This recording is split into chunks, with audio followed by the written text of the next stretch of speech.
Good morning, everybody. It's Ange here. So how was your weekend? Did you go anywhere? That's a bit of inside humour for this week. It certainly has been an interesting time at the minute. Having constant contact with your family members. How are you all coping with this? I see lots of people getting very creative with exercise, family activities, and even connecting to people from our home. So we had a Skype live with our granddaughter last night, which was really good. So she's just learned how to roll over. So that was pretty fun stuff for all of us. So someone I know was having a Zoom barbecue, or a Zoombacue as they've termed it, because they could no longer see them in person. So that's all good stuff to get going. If anybody's there, can you give me a like so I can see that, yep, perfect, that somebody's on there? That's terrific. So for those new to the page this week, I'm Ange Sinclair and I'm the Digestive Detective. I help people purge the pain, beat the bloat, and get to the root cause of their digestive issues. So if you're new here, welcome. The topic for this month is fermented foods, which is a really important thing that we can do now while we're at home. So comment if you've fermented something at home before, or even if you've tried a fermented food and what was it. So fermented foods really have been around for thousands of years in almost every traditional society. So this was a way most of the cultures preserved their foods. For lots of societies that had refrigeration, had no refrigeration, so it's a way for them to keep their produce lasting longer.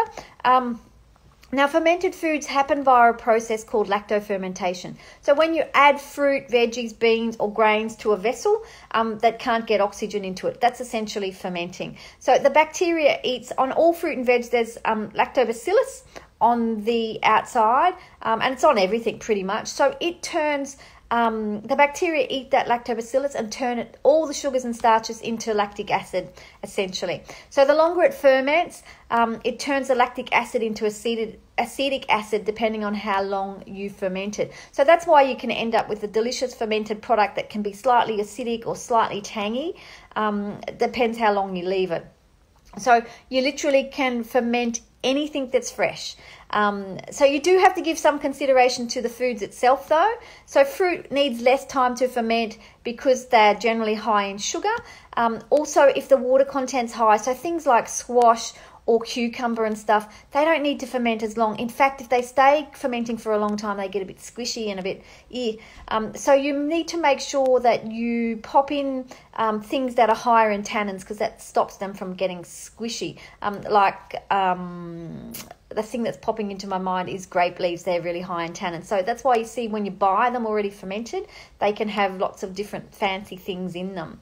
So what I love about fermenting is you don't need to be a culinary genius, and you don't need anything fancy. You need what you're going to ferment, so the fruit or veg, and you need some sterilized bottles and some salt. And in some instances, I use probiotic tablets to get started. For yogurt and kefir, I use probiotic capsules. And you can add spices to them as well, which add to the delicious taste. Hello, Mary. So that's really good for us to use as well. So a lot of people forget that things like wine, beer, and cider are all fermented from grapes, grains, and apples. So we do have those things quite a lot. So if you're buying fresh from the shops, the products that you're getting that are fermented, just make sure they've not been pasteurized, because when they're pasteurized, that means they're heated. All the live bacteria is actually dead in them. So they don't have the same health benefits. So this month I'm going to give you a download on 7 fermenting recipes that you can do at home. They're really simple. And talking about doing some things, how you can do them. So when we make sauerkraut at home, we have a very old crock pot, a small round one. So we just put the stuff in there, put a plate on, and put a tea towel over it. So it doesn't need to get any fancier than that. So it's really easy for everybody to do. So for those watching on Instagram, I will put the link in my bio, and in the comments where I've just started this Facebook Live, I've actually put the little thing for the free booklet.